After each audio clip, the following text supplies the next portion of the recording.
हमने जो chapter start किया हुआ था वो था marginal costing and absorption costing. और मार्जिनल कॉस्टिंग और अब्जॉर्प्शन कॉस्टिंग को जब हमने स्टार्ट किया था तो इसकी स्टार्ट में ही दो चीज़ें बड़ी मैंने क्लियर करके आपको समझाई थी। एक का नाम था प्रोडक्ट कॉस्ट, दूसरी क्या थी? Period cost. और मैंने कहा जब भी आपने मार्जिनल से कॉस्टिंग करनी है या फिर अब्जॉर्प्शन से कॉस्टिंग करनी है, ये दो ऐसे की कंसेप्ट हैं जो आपके माइंड में हर टाइम 100% क्लियर होने चाहिए और आपके माइंड में भी होने चाहिए।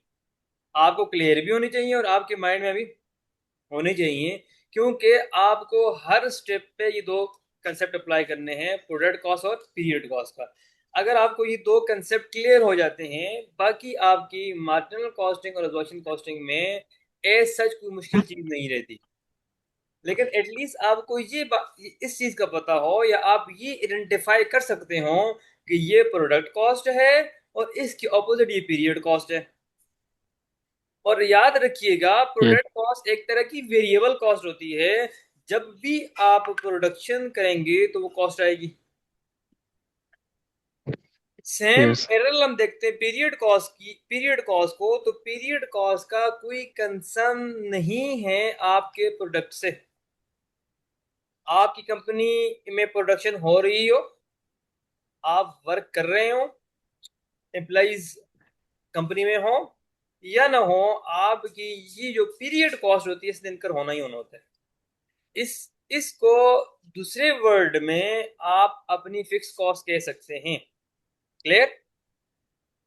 यस। और फिक्स कॉस्ट वो कॉस्ट होती है जिसने एक पीरियड के अंदर, हर मंथ के अंदर, एवरी ईयर के अंदर इंक्रीज होता है। अब अगर बिल्डिंग की रेंट की बात करें तो रेंट हर मंथ आना है। अब वो रेंट का आप चाहे उस कंपनी में 1,000 यूनिट प्रोड्यूस करें, 1 मिलियन यूनिट प्रोड्यूस करें या एक भी प्रोड्यूस ना करें, इससे कोई कंसर्न नहीं है आपकी पीरियड कॉस्ट का। और इसको मजीद आपके लिए आसान करता हूं और इजी करता हूं, पीरियड कॉस्ट वो कॉस्ट होती है जिसका अफेक्ट सिंगल पीरियड पे होता है। ठीक है? जबकि प्रोडक्ट कॉस्ट वो कॉस्ट होती है जिसका अफेक्ट एक से ज्यादा पीरियड पे होता है। आप इनकर किसी एक पीरियड में कर रहे होते हैं, जबकि इसका जो अफेक्ट है वो मल्टीपल पीरियड पे होता है। यस। क्लियर? एक एक मिनट स्टार्ट।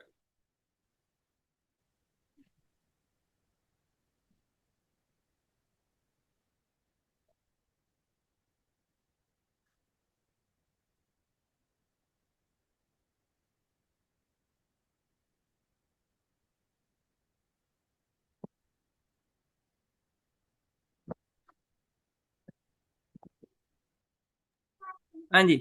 तो प्रोडक्ट कॉस्ट वो कॉस्ट होती है जिसका अफेक्ट मल्टीपल पीरियड पे होता है। अच्छा, आपको मैंने एग्जांपल दी थी लास्ट टाइम कि लेट्स सपोज आपने 2024 में 1000 या 100 यूनिट प्रोड्यूस किए, वट एवर जो भी प्रोड्यूस किए, 100 या 1000 यूनिट प्रोड्यूस किए, तो उस 1000 में से 700 लेट्स सपोज आपने 2024 में सेल किए। तो कॉस्ट इनकर किस पीरियड में किया आपने? 2024 में। लेकिन कंप्लीट जो प्रोडक्शन थी वो सारे यूनिट सेल नहीं हो पाए, 300 यूनिट रिमेनिंग है।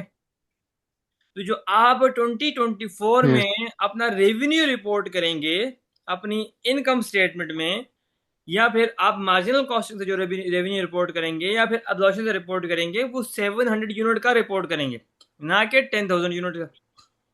क्योंकि सेल कितने हुए? 700। और इसके साथ यस। अगर मैं कॉस्ट की बात करूं तो कॉस्ट तो 1,000 यूनिट की 1,000 यूनिट इनकर हुई है 2024 के अंदर। बात समझ आ रही है आपको?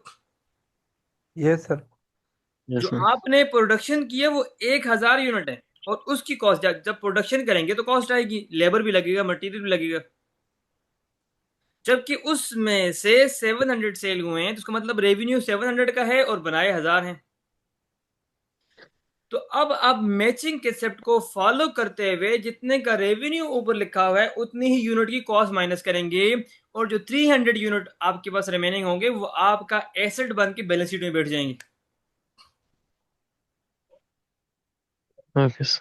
क्लियर? तो यानी बाकी जो 300 यूनिट्स हैं वो आप उसको अपनी क्लोजिंग इन्वेंट्री डिक्लेयर करोगे और उसको माइनस नहीं करोगे, और वो कॉस्ट आपकी कैरी फॉरवर्ड हो जाएगी फ्यूचर के लिए। और जब जब आप 2025 के अंदर जब वो यूनिट सेल करोगे 300, तो आप उनकी कॉस्ट वहां पर माइनस करोगे, जबकि ये कॉस्ट इनकर हुई थी 2024 के अंदर।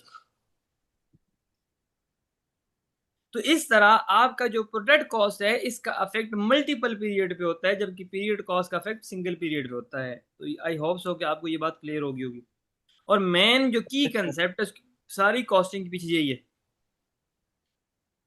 Yes. ऐसे तो मार्जिनल कॉस्टिंग, अब्जॉर्प्शन कॉस्टिंग काफी एडवांस है, लेकिन आपकी लेवल तक, जहां तक आपको समझना चाहिए, या फिर आपको अपने सिलेबस को देखते हुए जिन चीजों को क्लियर करना है, वो पीरियड कॉस्ट और प्रोडक्ट कॉस्ट को आपने 100% क्लियर करना है। Yes sir. ठीक हो गया।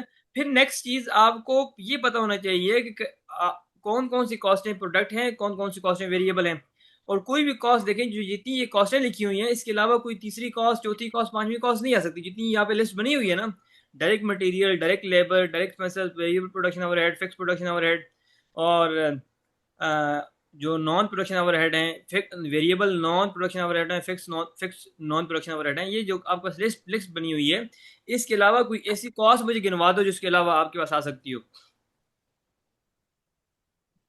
नहीं सर, बिल्कुल। एसीसीए के किसी भी लेवल पे, सीए के किसी भी लेवल पे, जो कंपनी में प्रैक्टिकल काम कर रहे हैं, इन कॉस्टों के अलावा कोई और कॉस्ट, उसका कोई नाम नेम हो जो यहाँ पे मेंशन कर सकते हो।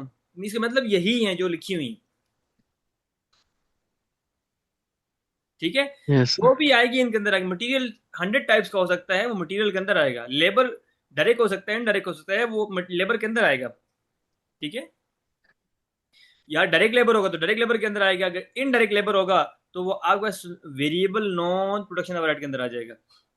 अगर वो प्रोडक्शन डिपार्टमेंट का लेबर है तो वेरिएबल प्रोडक्शन ओवरहेड के अंदर आ जाएगा। मींस दैट कि इससे बाहर नहीं जा सकता। यही जो कॉस्ट लिखी हुई यही है।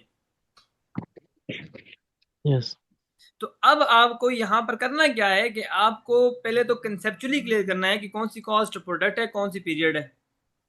कंसेप्चुअली 100% आपको अपने माइंड को क्लियर करना है कि कौन सी प्रोडक्ट है, कौन सी पीरियड है। अगर आप उस सेंस में आपको क्लियर नहीं है, तो एटलीस्ट ये जो टेबल बना हुआ है आपको याद होना चाहिए। First Yes priority sir. ये है कि आपको कंसेप्चुअली क्लियर होना चाहिए। अगर लेट्स सपोज आपको Yes. कंसेप्चुअली क्लियर नहीं है, कहीं आप कंफ्यूज हैं, तो एटलीस्ट ये जो टेबल है ये आपको क्लियर होना चाहिए। और ये टेबल को इतना मुश्किल नहीं है। फर्स्ट जो आप देखें 1, 2 एंड 3 एंड 4 जो आपके पास आती है वो प्रोडक्ट कॉस्ट है। उसके बाद क्या है? पीरियड है। Period period. cost. ये मार्जिनल से। जबकि अगर अब्जॉर्प्शन की बात करें, अगर आप इस तरफ से आए, देखें, अगर ये मार्जिनल है 1, 2, 3 एंड 4, और इस तरफ आ गए तो ये 5 हो जाएंगी। 1, 2, 3, 4 एंड 5। अब्जॉर्प्शन में आप अपने फिक्स प्रोडक्शन ओवरहेड को भी प्रोडक्ट कॉस्ट डिक्लेयर करते हैं, जबकि मार्जिनल में इसको पीरियड कॉस्ट डिक्लेयर करते हैं। ठीक है। जहां तक आपको Yes sir. ये जो टेबल है ये याद होना चाहिए। इसके साथ साथ आपको एक और कंसेप्ट है इसी मार्जिनल ऑब्जर्वेशन कॉस्ट के अंदर, वो है कंट्रीब्यूशन का। और आप जब सेल माइनस में से तमाम तर वेरिएबल कॉस्ट माइनस कर, सेल प्राइस में से तमाम तर variable cost per unit minus करते हैं, तो क्या आता है आपके पास?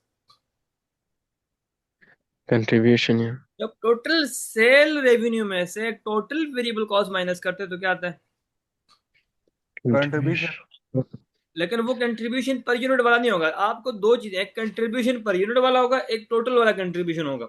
दोनों को निकालने के ऑलमोस्ट मेथड सिमिलर ही हैं। एक में पर यूनिट सेल प्राइस लेते हैं, एक में ओवरऑल रेवेन्यू ले रहे होते हैं पूरी की पूरी कंपनी का। Yes sir. ठीक है। एक तरफ आप पर यूनिट की वेरिएबल कॉस्ट लेते हैं, दूसरी तरफ आप तमाम तर कंपनी की वेरिएबल कॉस्ट ले रहे होते हैं। Yes sir. लेकिन याद रखिएगा, जब आप कंट्रीब्यूशन निकालेंगे, ऑल वेरिएबल कॉस्ट माइनस करेंगे, तो अब आपने, चाहे वो प्रोडक्शन डिपार्टमेंट की वेरिएबल कॉस्ट हो या फिर नॉन प्रोडक्शन डिपार्टमेंट की वेरिएबल कॉस्ट हो, आपने दोनों को ही माइनस करना है। ठीक है।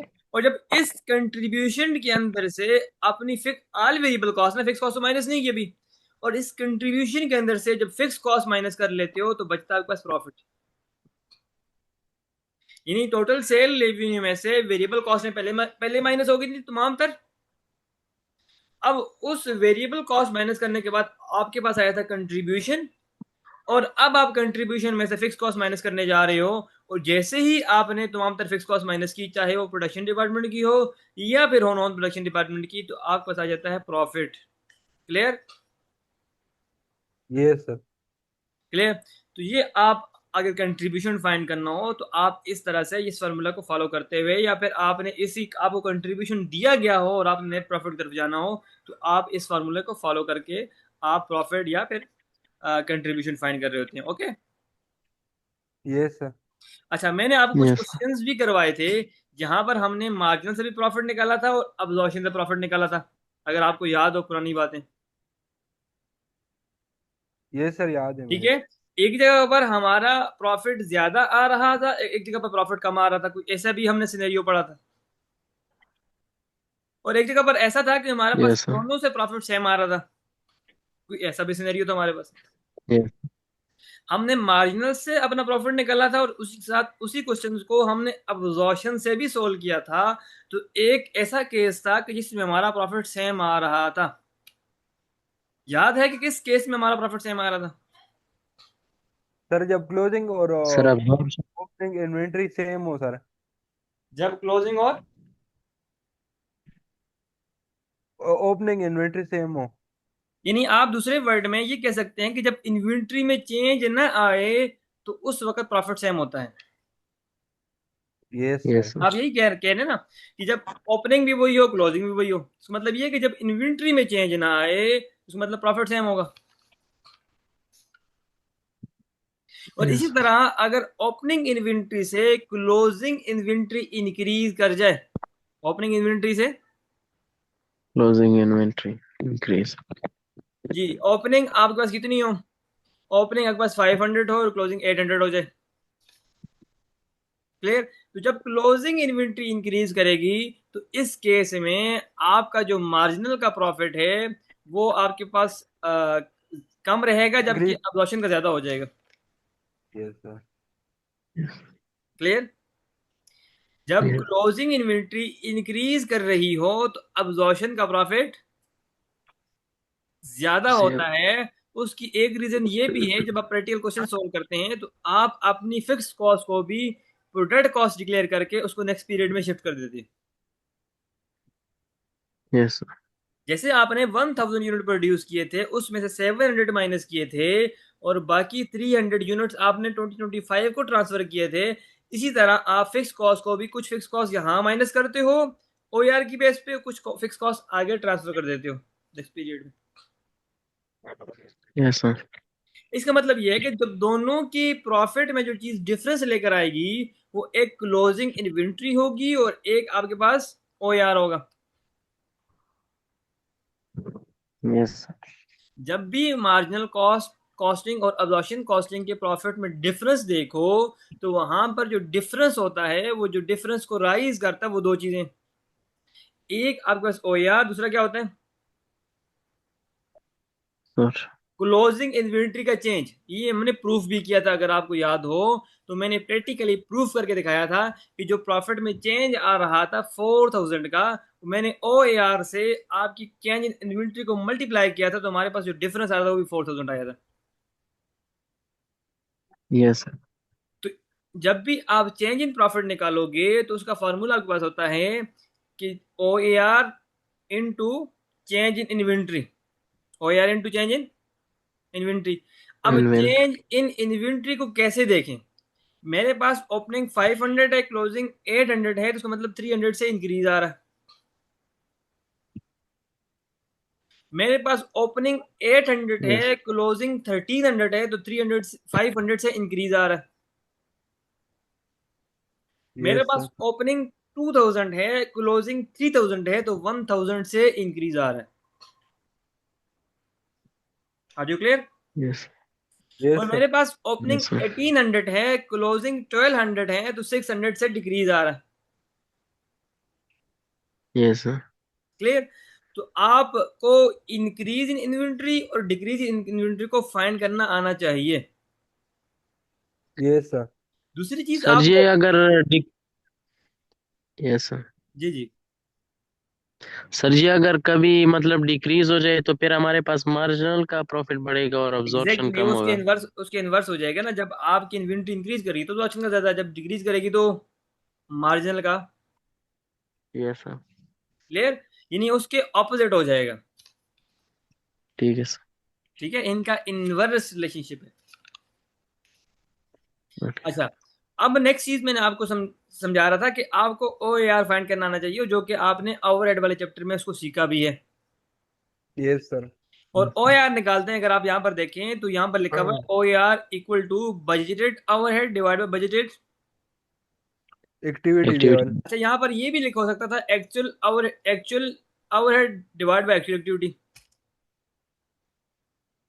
ठीक है, तो आप ओ ए आर जो आपके ओवरहेड होते हैं ये एस्टिमेटेड होते हैं, आपको एक्चुअल जो इलेक्ट्रिसिटी की इनवाइस आती है वो मंथ के एंड पे मिलती है। Yes sir. जब आप इलेक्ट्रिसिटी यूज करते हैं या जब आप सैलरीज पे करते हैं लेबर को, या फिर कोई इस तरह की एक्सपेंसेस होते हैं मंथ के एंड पे होते हैं या ईयर के एंड पे होते हैं। इंश्योरेंस आप ईयर के यस एंड सर। पे पे कर रहे होते हैं। अब क्या वो जब ईयर के एंड पे करेंगे, एक बंदे को आपने जनवरी के अंदर यूनिट सेल करना है, तो क्या आप दिसंबर का वेट करेंगे कि मुझे एक्चुअल इनवाइस मिल जाए तो मैं आपको सेल करूंगा? नहीं। नहीं, आप ओवरहेड को एस्टिमेट कर रहे होते हो। आप अपने एक्सपीरियंस की बेस पे, अपने नॉलेज की बेस पे, लास्ट ट्रेंड को देखते हुए, 20 साल के ट्रेंड को, 10 साल के ट्रेंड को देखते हुए आप ओवरहेड को एस्टिमेट कर रहे होते हो। और बजटेड, जब आप बजटेड ओवरहेड को और डिवाइड करते हो बजटेड एक्टिविटी से, तो आपके पास ओ आर आता है और ये आपका एस्टिमेटेड होता है। Mean yes. दैट कि यहाँ पर मैंने आपको दो चीजें सिखाई हैं, चेंज इन इन्वेंटरी निकालना सिखाया है और साथ ही आपको मैंने ओ आर निकालना सिखाया है, और जो कि आपने ऑलरेडी अपने ओवरहेड वाले चैप्टर में भी सीखा हुआ है, जहां पर आपने एलोकेशन की थी, जहां पे आपने अपॉर्शनमेंट की थी, जहां पे आपने री अपॉर्शनमेंट की थी, जहां पे आपने ओवरहेड को यूनिट के अंदर अब्जॉर्ब किया था। Yes sir. क्लियर? जी। Yes sir. जी, तो आप ओ ए आर को मल्टीप्लाई करते हो चेंज इन इन्वेंट्री से, तो आपके पास चेंज इन प्रॉफिट आता है। ठीक है, यानी मार्जिनल से अब्जॉर्प्शन के प्रॉफिट में कितना डिफरेंस है, उसके लिए ये फार्मूला भी है, O A R into change in. Inventory. Clear? जी। और जब आपको मार्जिनल का प्रॉफिट दिया हो और अगर आपने अब्जॉर्प्शन का फाइंड करना हो, लेट्स सपोज, एग्जांपल को याद रखिएगा अपने माइंड में, मेरे पास मार्जिनल से जो प्रॉफिट है 1000 का, कितने का? 1000। या मैं इसको कहता हूँ 10,000, ताकि हम इन्वेंट्री थोड़ा सा, 10,000 का प्रॉफिट है। और मेरे पास ओपनिंग इन्वेंट्री है 500 और क्लोजिंग है 800। बात समझ आ रही यस है? सर। जी, मेरे पास जी। मार्जिनल से प्रॉफिट है 10,000 का और मेरे पास ओपनिंग इन्वेंट्री है 500, क्लोजिंग कितनी है? 8। और ओ 800। आर 2 है। अच्छा, पहली चीज तो मुझे ये बात यहाँ पे आप क्लियर कर लें कि किसका प्रॉफिट ज्यादा होगा? एब्जॉर्प्शन। रोशन का ज्यादा होगा। मार्जिनल का कितना है? मार्जिनल का कम होगा सर जी। नहीं, मार्जिनल का प्रॉफिट कितना, मैंने कितना बताया हुआ है? 10,000। तो मीन दैट जब आप अब्जॉर्प्शन का प्रॉफिट निकालोगे तो इसके अंदर जो चेंज है वो ऐड करोगे या माइनस करोगे? ज्यादा वाला सर प्रॉफिट मैंने। निकालना है ना। मार्जिनल का दिया हुआ है, यस। मार्जिनल का आपने का कम होगा, तो अब्जॉर्प्शन का क्या होगा? ज्यादा होगा। तो आप ये बताएं कि इसके अंदर ऐड करेंगे या माइनस करेंगे? ऐड करेंगे। जी, एग्जैक्टली exactly, जब आप चेंज निकाल लोगे तो उस चेंज को मार्जिनल के प्रॉफिट में ऐड कर लेना। तो जो नया, जो न्यू आंसर आपके पास आएगा, वो आंसर आपके पास जो प्रॉफिट होगा वो अब्जॉर्प्शन का होगा। Yes sir. अब आपको लेट्स सपोज 10,000 का प्रॉफिट दिया हुआ है, तो आपके पास ओ आर 2 था, चेंज इन्वेंट्री 300 सी थी, तो आंसर कितना है? 600। यस। 300 को जब आप 2 से मल्टीप्लाई कर लोगे तो आपके पास जो आंसर आएगा वो कितना आएगा? 600। 100। Yes sir. तो 10,000 के अंदर 600 ऐड कर लोगे तो आपके पास एक नया प्रॉफिट आ जाएगा, जिसको आप कहेंगे अब्जॉर्प्शन का प्रॉफिट, क्योंकि वो अब्जॉर्प्शन का प्रॉफिट क्या होगा? ज्यादा होगा। ज्यादा होगा। क्लियर? तो मैं एक यस। सिनेरियो से, एक क्वेश्चन से हम डेटा भी उठा लेते हैं। पहले ये जो एग्जांपल लिखी हुई है इसको हम कर लेते हैं बाद में। पहले मैं यहाँ पर डायरेक्ट मटेरियल सेल प्राइस लिख लेते हैं, एक हम क्वेश्चन कर लेते हैं, उसके बाद हम फिर डायरेक्ट इसी जो क्वेश्चन मैंने आपको भेजे हैं या जो यहाँ पर नज़र आ रहे हैं हम ये भी कर लेते हैं। Okay, direct material, direct labour, direct expenses, variable production, FOH, ठीक है, और फिक्स प्रोडक्शन कॉस्ट। हम इसको थोड़ा सा कर लेते हैं। ये हमारे पास 20 है, ये 3 है, ये भी 3 है, ये 2 है, ये 1 है, और ये हमारे पास। सर स्क्रीन पे शो नहीं हो रहा। आप अच्छा कब से चलें अब शो हो रहे हैं? नहीं सर। शो हो यस। रहा है आपको कि नहीं शो हो रहा? यस। ये सर हो रहा है अभी। यस। श्योर। फिक्स कॉस्ट इतनी है। हमारी प्रोडक्शन जो है वो है कितने की? वो हमारे पास लेट्स सपोज 1500 की है, और वो हम फिक्स कॉस्ट कर लेते हैं 3000, ताकि जो हमारी सेल है वो है लेट्स सपोज 1200 की। सबसे पहले सेल रेवेन्यू निकाल लेते हैं, ठीक है। रेवेन्यू मार्जिन से यस। निकाल। सेल रेवेन्यू कितने यूनिट सेल किए हैं? 1200, तो ये आपके पास आ गया, ठीक है। इसको करते हैं मार्जिन से, और इस तरह करते हैं एब्जॉर्प्शन से। यहाँ पे भी रेवेन्यू कितना आएगा? सेम आएगा। 20 को मल्टीप्लाई करोगे किससे? 1200 से, तो सेम आएगा, यस। ठीक है। फिर आपके पास डायरेक्ट मटेरियल है, यस। तो मटेरियल कॉस्ट कितनी है? 3।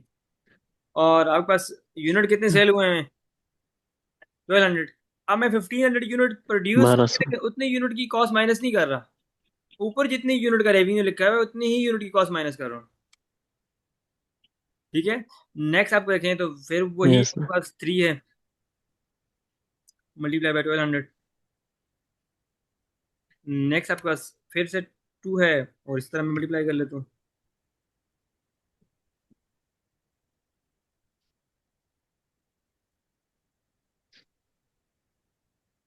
क्लियर। फिर मेरे पास वेरिएबल प्रोडक्शन, तो ये 1200 ही आ जाएगी, ठीक है। और अगर इसको और इसको देखूँ, दोनों में कोई डिफरेंस भी नहीं है, ठीक है। दोनों में वही आंसर सेम इधर आ जाएंगे,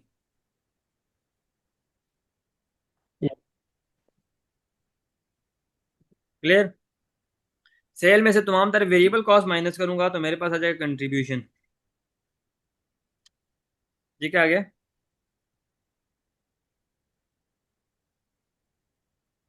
कंट्रीब्यूशन। Yes sir. कंट्रीब्यूशन यहाँ तक चीजें सेम है, देख लें। सर ये तो आपने लिखा है फिक्स कास्ट लिखा है या सर आपने? कौन सा? ये वाला अभी मैंने माइनस ही नहीं किया, कंट्रीब्यूशन। ठीक है। अब चूंकि मार्जिनल में फिक्स कॉस्ट पीरियड कॉस्ट होती है, तो मैं सारी उठाऊंगा और माइनस कर लूंगा। जबकि अब्जॉर्प्शन में ऐसा नहीं होगा। अब्जॉर्प्शन में क्या करना पड़ेगा? मुझे पहले OAR निकालना पड़ेगा, और मेरे पास ये जो अवर रेट है इसको डिवाइड करूंगा बजटेड एक्टिविटी पे। मेरे पास जो एक्टिविटी है कितनी है? 1500 है। मेरे पास OAR कितना है? 2। इस 2 को मल्टीप्लाई करूंगा किससे? मेरे पास जो यूनिट सेल हुए हैं 2400, ठीक है। अब मैं जो यहाँ पर प्रॉफिट निकालूंगा वो इसमें से ये माइनस करूंगा, और इस तरफ ही निकाल लेते हैं प्रॉफिट। जी, दोनों को प्रॉफिट देख लो। एक अब्जॉर्प्शन से प्रॉफिट क्या है और मार्जिनल से प्रॉफिट क्या है? Yes sir. आपका एक प्रॉफिट कितना है? 10,200, जबकि दूसरी तरफ प्रॉफिट कितना है? 10,800। 10,800। जी, तो दोनों के प्रॉफिट में कितना डिफरेंस है? बल्कि इसको मैं आपको थोड़ा सा क्लियर कर लेता हूँ, अब देख लो जरा। सर इसमें दोनों के प्रॉफिट में कितना डिफरेंस है? मैंने छः अमाउंट सौ चेंज कर ली, देखो जरा दोनों के प्रॉफिट में कितना डिफरेंस है, देखो जरा। मैंने सेल प्राइस कितनी ले ली है? 15। Sale price change 600। की यहाँ पर, पहले 20 थी। अब देखो, ताकि आपको थोड़ा सा समझना इजी हो जाए, आपके लिए मैंने कर लिया। एक 4200, दूसरा कितना है? 4800। दोनों के प्रॉफिट में डिफरेंस कितने का है? कितने का ही है? 600 का। यस अच्छा, सर। हमने एक फार्मूला पढ़ा था कि चेंज इन प्रॉफिट निकाल सकते हो आप into change change in inventory multiply by OAR। तो चेंज इन इन्वेंट्री कितने से, जरा देखें। 600 सर। नहीं, बनाए 1500 थे और सेल कितने कर लिए? 1200। तो कितना का चेंज आया? सर ये 300। 300। 300 का। और ओ यार कितना है आपके पास? ओ यार दो। तो देख लें, टू। जो आपने प्रैक्टिकली एक पूरा क्वेश्चन, कंप्लीट क्वेश्चन निकाल सोल्व करके आपने जो आंसर निकाला है, वो आप इन दो चीजों को, जो चेंज इन इन्वेंट्री है और इसको मल्टीप्लाई कर लेंगे ओ यार से, तो आपका चेंज आ जाएगा मार्जिनल और एब्जॉर्प्शन प्रॉफिट में जो भी चेंज होगा। क्लियर? यस। मार्जिनल और एब्जॉर्प्शन के प्रॉफिट में जो भी चेंज होगा, आप चेंज इन इन्वेंट्री को उठाएं और उसको मल्टीप्लाई कर लें ओ यार से, तो दोनों के प्रॉफिट में जो भी चेंज है आपके सामने आ जाएगा। सर जी। अब हम इसको इस तरह से भी सोल्व कर सकते हैं कि अगर हमें मार्जिनल का अब्जॉर्प्शन का प्रॉफिट दिया गया हो और हमसे मार्जिनल का प्रॉफिट फाइंड करवा रहा हो, तो हम अपने अब्जॉर्प्शन के प्रॉफिट में से जो भी चेंज होगा उसको माइनस करेंगे। लेकिन चेंज हमें निकालना पड़ेगा पहले। चेंज हमें यस। फाइंड करना पड़ेगा। जो 4800 है, उसके बाद जो चेंज है वो, उसके लिए फार्मूला हमारे पास change inventory into O R करेंगे। जो भी चेंज आएगा उसको या तो माइनस करेंगे या ऐड करेंगे। अब हमने यहाँ पे कंसेप्ट पढ़ा है कि अगर इन्वेंट्री का इंक्रीज आ रहा है तो अब्जॉर्प्शन का प्रॉफिट ज्यादा होगा, मार्जिनल कम होगा। जब मार्जिनल का कम होगा तो आप यहाँ से माइनस करके इधर जाएंगे। यस। और अगर इन्वेंट्री इंक्रीज कर रही हो और अगर इन्वेंट्री डिक्रीज कर रही हो, तो आप यहाँ से ऐड करके यहाँ आएंगे। क्लियर? यानी अब जो आपका मार्जिनल का प्रॉफिट होगा वो 5400 होगा, ना कि 4200 होगा, अगर इन्वेंट्री डिक्रीज कर रही हो तो। अब इस केस में तो इन्वेंट्री इंक्रीज कर रही है ना। बनाए 1500 थे, सेल 1200 कर लिए, तो 300 यूनिट कहाँ जाएंगे? स्टोर में। आपकी क्लोजिंग इन्वेंट्री का पार्ट बनेंगे। और आपकी कॉस्ट ऑफ सेल में से क्लोजिंग इन्वेंट्री माइनस होती यस। है। क्लोजिंग इन्वेंट्री जितनी ज्यादा होगी, कॉस्ट ऑफ सेल उतनी कम होगी, क्योंकि माइनस होती है ना क्लोजिंग इन्वेंट्री से। नहीं, कॉस्ट ऑफ सेल से यस। माइनस होती है क्लोजिंग इन्वेंट्री। ठीक है। तो अब अगर आपको इस यस। तरह यहाँ पर अगर क्वेश्चन देखेंगे, तो आपको जो क्वेश्चन होंगे वो इसी तरह के दिए होंगे कि आपको एक प्रॉफिट दिया होगा, दूसरा प्रॉफिट आपसे फाइंड करवा रहा होगा। तो अब अगर आप आपका इन क्वेश्चन को सोल्व करने से पहले अगर आप लोगों की कंफ्यूजन हैं, क्वेश्चन है तो पूछ लें, फिर हम जाते हैं क्वेश्चन से। सर मेरा एक सर जी सवाल है। आप जी। जी जी पूछें। सर अगर एब्जर्वेशन कास्टिंग का प्रॉफिट दिया होगा ना सर, जी जी। और अगर मार्जिन प्रॉफिट का वो क्या करना पड़ेगा? मार्जिनल का प्रॉफिट। सरसाल करना पड़ेगा तो हमें माइनस करना पड़ेगा। जी और नहीं, उसके अगर लिए आपने ये जी, उल्टा हो अच्छा जाए तो फिर प्लस करना पड़ेगा। जी उसके लिए आपने देखना चेंज इन इन्वेंट्री में, इन्वेंट्री का चेंज क्या है, माइनस करना है या ऐड करना, उसके लिए किसी को देखना है आपने।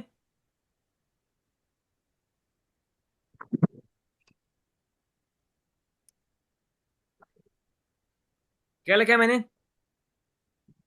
इन्वेंट्री। आपने माइनस करना है या ऐड करना है, डिपेंड करेगा इन्वेंट्री की चेंज पे।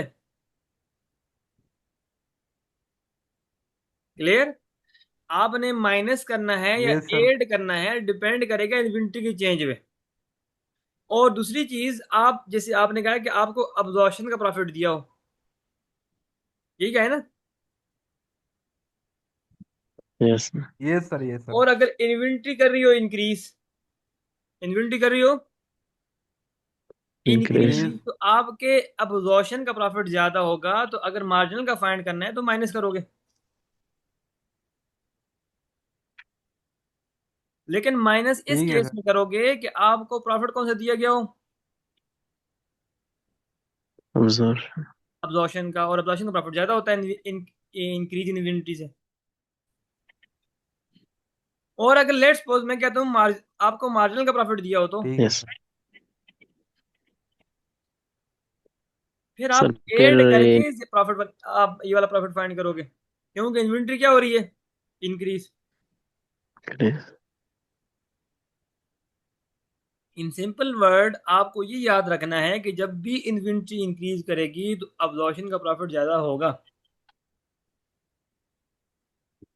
सर जी। जब भी इन्वेंट्री इंक्रीज करेगी तो अब्जॉर्प्शन का प्रॉफिट क्या होगा? ज्यादा होगा। और जब भी इन्वेंट्री डिक्रीज करेगी तो अब्जॉर्प्शन का प्रॉफिट क्या होगा?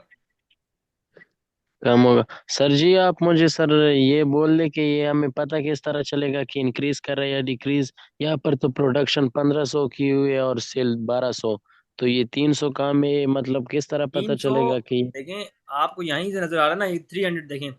आपका स्टोर में लेट सपोज पहले से कितने पहले स्टोर में पड़े हुए थे साल, ये जो साल स्टार्ट हुआ था, ये स्टार्ट हुआ था 500 पड़े हुए थे।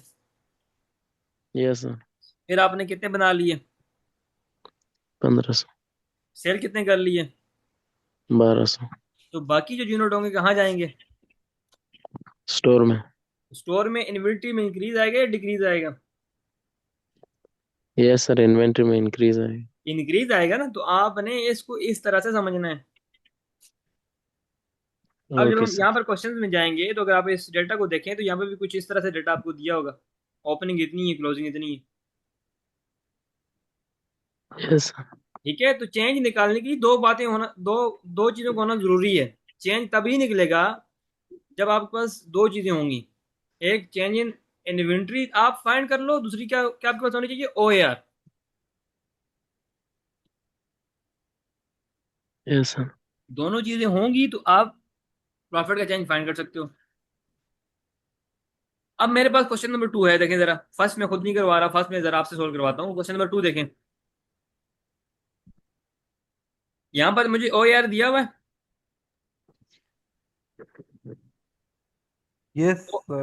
ओ ए आर मुझे दिया हुआ है ना, पर मशीन और 4। यस। और यस। मेरे एक यूनिट पे कितने घंटे लगते हैं? 3। मतलब 12 हो 3 गया। और 3 × 4 12 हो गया। ओ यार कितना आ गया? 12। 12। यानी पर यूनिट पे 12 आ गया। अच्छा, मुझे ये बताएं कि इन्वेंट्री का इंक्रीज आ रहा है डिक्रीज आ रहा है? सर सर इन्वेंट्री का इंक्रीज आ इंक्रीज। रही है। कितने से? 3 300। से। बताएं कि अब्जॉर्प्शन का प्रॉफिट ज्यादा होगा कम होगा? ज्यादा होगा। ज्यादा होगा। और मार्जिनल का प्रॉफिट कम होगा। कम होगा। तो अब आपके पास यहाँ पर वो अगर अब्जॉर्प्शन का प्रॉफिट पूछ रहे हैं तो 3600 से हाइयर होगा। अगर मार्जिनल का पूछ रहे हैं तो 3600 से लोअर होगा। Yes sir. क्लियर? तो अगर वो अब्जॉर्प्शन का पूछ रहा है तो अब्जॉर्प्शन का प्रॉफिट जो है आपके पास इस सिनेरियो में हाइयर होगा। क्या होगा? हायर। हाइयर होगा। क्वेश्चन नंबर इस पे आ जाए 3 पे। देखें जरा, आपके पास ओपनिंग इन्वेंट्री कितनी है? Sir opening sir 15। क्लोजिंग कितनी है?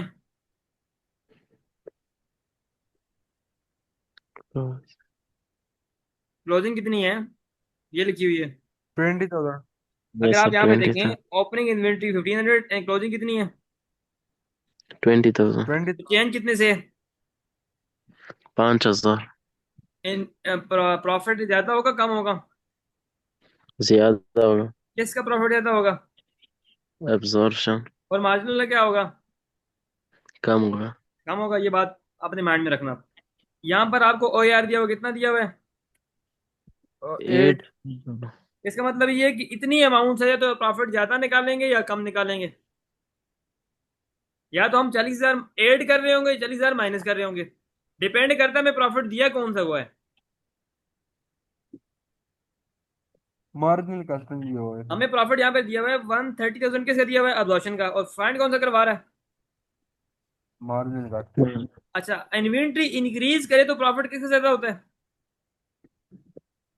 इन्वेंट्री इंक्रीज करे तो अब्जॉर्प्शन होता है। और अब्जॉर्प्शन का प्रॉफिट हमें दिया हुआ है वो कितना है? 130,000 कितना दिया हुआ है?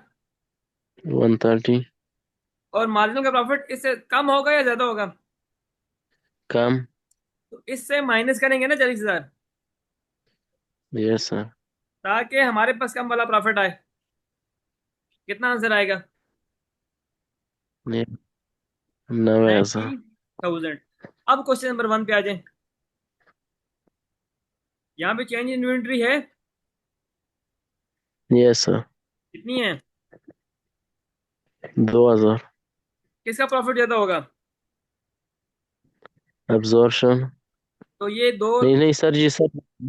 सर जी ये सही बोल रहे हो ना, मार्जिन का अब्जॉर्प्शन प्रॉफिट ज्यादा। ज्यादा होगा। सर ये लेकिन वो यहाँ पे क्लोजिंग तो इंक्रीज कम आ रहा है है ना। डिक्रीज आ रहा है? यहाँ पर डिक्रीज आ रहा है तो अब मार्जिनल का प्रॉफिट ज्यादा होगा। Yes sir. यस। ठीक है। अगर आपने इंक्रीज कंसिडर किया तो अब्जॉर्प्शन ज्यादा होगा, अगर डिक्रीज आ रहा है तो मार्जिनल का प्रॉफिट ज्यादा होगा।